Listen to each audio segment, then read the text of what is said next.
કહેવાય છે ખબર છે? આનો પાયો જેટલી બાજુવાળો હોય છે એટલા જ સમાન રીતે આના અંદરથી પંચકોણ કાપી શકાય છે. એટલા માટે એને પ્રિઝમ કહેવાય છે.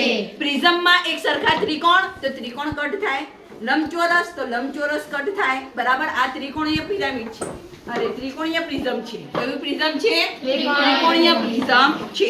હવે હું તમને એક ઉદાહરણ બતાવું કે જે ત્રિકોણીય પ્રિઝમ હોય ને ત્રિકોણીય પિરામિડ છે એના અંદર શું ફરક છે? તો પ્રિઝમમાં પાયો કેવો હોય છે? ત્રિકોણ. બરાબર. જ્યારે આના અંદર પણ પાયો કેવો છે? ત્રિકોણ. પણ એની ટોચ પિરામિડમાં ટોચ હોય છે અને ફલક ત્રિકોણ. તો ફલકો પણ કેવા આકારના હોય? ત્રિકોણ. કેવા આકારના હોય? જ્યારે પ્રિઝમમાં જે પાયો હોય છે, બરાબર, જે પાયો હોય છે એટલા જ લંબચોરસ જોવા મળે છે. એટલા જ ફલક કેટલા આકારના હોય છે? લંબચોરસ. બરાબર. આના અંદરથી એક સરખા ત્રિકોણ કાપી શકાય પણ પિરામિડમાંથી એક સરખા ત્રિકોણ કાપી શકાય નહીં. બરાબર. આ બે વસ્તુ યાદ રાખો. જે ટોચ વાળું હોય એને પિરામિડ કહેવાય. મિસળના પિરામિડ આપણે બતાવ્યા છે ને, મોટા મોટા મિસળના પિરામિડ. બરાબર. ને આ છે પ્રિઝમ. શું છે? પ્રિઝમ. માનો કે ત્રિકોણ તો ત્રિકોણીય પ્રિઝમ, ચતુષ્કોણ તો ચતુષ્કોણીય પ્રિઝમ, આ છે પંચકોણ તો પંચકોણીય પ્રિઝમ. બરાબર. ને આ છે સમઘન તો કેવો પ્રિઝમ કહેવાય? સમઘન. કેવો પ્રિઝમ કહેવાય? સમઘન ચોરસ પ્રિઝમ કહેવાય છે. બરાબર. હવે આ નળાકાર છે. શું છે?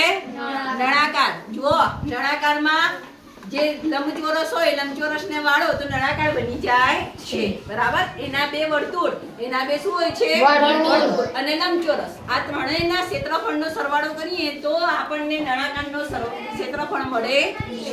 બરાબર. ચલો આ છે શંકુ. શું છે? શંકુ. શંકુનો પાયો કેવો બેટા? કેવો આકાર છે? ગોળ નહીં, વર્તુળ કહેવાનું. શું કહેવાનું? વર્તુળ. તો વર્તુળનું ક્ષેત્રફળ વત્તા ત્રાસી લંબાઈ. ત્રાસી લંબાઈને L કહેવાય. ત્રાસી લંબાઈને શું કહેવાય? L. ઊંચાઈ લંબાઈ બની જાય છે. પાઈ r નો વર્ગ L. બરાબર. હવે એના અંદર બીજો એક શબ્દ આવ્યો પાઈ. શું આવ્યો?